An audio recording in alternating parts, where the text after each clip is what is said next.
everyone. So in this video, I just want to talk a little bit about the Research and Integrating Sources worksheet. So this is the worksheet that you'll be doing to kind of give a final evaluation on the article that you found on your own. So it is going to focus on that article R3 that you found on your own using the database. So that's what you're going to be answering all these questions about.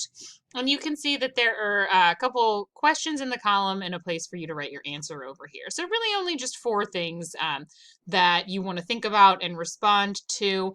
Make sure you're responding to these 3 questions in the sentences that it asks. So 2 or 3 sentences, a couple sentences, not just one word answers, not just one sentence answers, but think about this. The very first thing that it asks for is the APA reference, and you can just transfer that APA reference over from the worksheet that you did already. It asked you in the Exploring EBSCOhost to copy and paste the reference and then make sure that the reference was correct in this worksheet. So this corrected version you can go ahead and put in here. If I give you any feedback like, oh, actually you don't need this or include this instead, this would be a good time to make any changes I give you in terms of feedback on this worksheet and implement them over here in this APA reference, just to get it in good shape for the final version. So it's going to ask you a couple questions about the CRAP test. The first one asking, did it pass the CRAP test? So this is referring to the evaluation you did at the end here, where you talked about the currency, the relevancy, the authority, the accuracy, the purpose, all of that good stuff. And whether or not you think, looking at it as a whole, if it is going to be a credible source for an upcoming academic assignment. The next question is asking you to relate it back to the reading that was assigned in class. So it says assigned by your instructor, but we know that that means the article that you chose from the 3 options. So whichever of those that you chose, how does this article directly relate back to that? Does it agree? Does it disagree? Does it clarify, explain, illustrate, introduce, or does it do something else? Explain in a couple sentences how these 2 articles are related. What's the relationship between these 2 articles? Think about comparing and contrasting a little bit here. Now, you're going to see here this question, which says, what is the rationale for using the above article in the Unit 3 summary and response essay? Explain in 2 to 3 sentences your reasons for using the article. And there's also a note here that if you're not satisfied with your selection, explain why not and how you will go about locating another potential reading. So if you went through this and you were answering questions on the worksheet that you did already for the Exploring the Databases, and you did the CRAP evaluation, and you got through it, and you thought, some of these things are not great. It's not very current. It's not very accurate. I think that the purpose is a little bit strange for this kind of article. This is the point where you might want to say, hey, I'm not satisfied with the one that I found, because of these reasons. So I'm going to go ahead and go back to the databases or go to a different database and try and find a different article on this topic because I don't think that this is a credible source for me to be using. And that's totally valid. That is completely allowed here. So this is your chance to do that.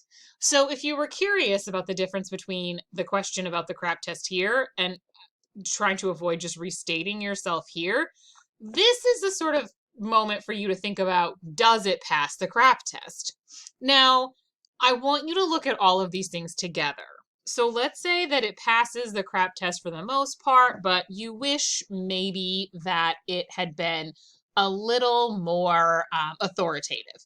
Like maybe it was written by a journalist and that's not exactly somebody in the field. Well, if it's still current and relevant and accurate, even if the authority isn't quite what you would have preferred, then this might be a moment where you say, you know what, I think that this person who, even though that they're a journalist, did a really good job including outside sources. So I'm going to go ahead and say my rationale for using this is that it follows the CRAP test for the most part.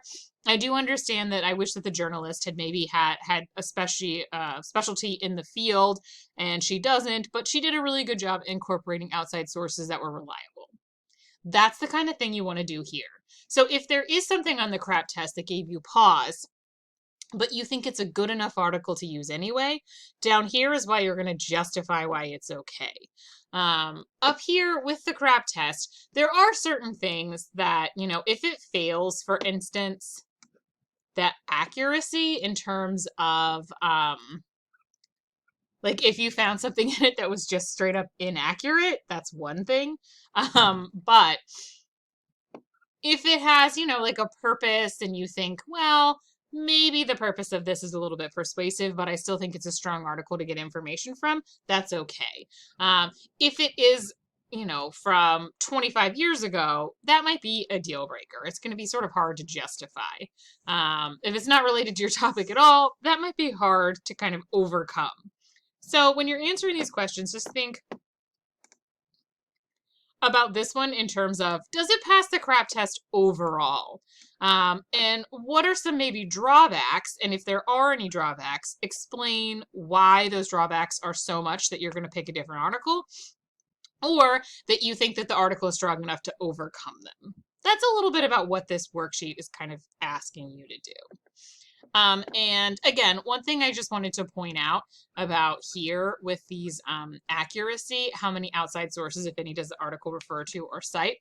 If you did find like a source that was mentioned that was a news article, as many of them probably will be, a news article that you found, remember that it may not have a printed out reference page at the end, but if it makes reference to other articles, if it has hyperlinks to other articles in the HTML version, if it has quotes from authorities, those count as outside references when we're talking about the genre of online newspaper writing. So just an FYI. Yeah, and so just answer these 4 questions. This is really just your last final chance to say, you know what? Yep, this is a good source. Stamp of approval. I'm going to use it in the next unit. Or not, and change your mind. Come up with a plan for finding a better one.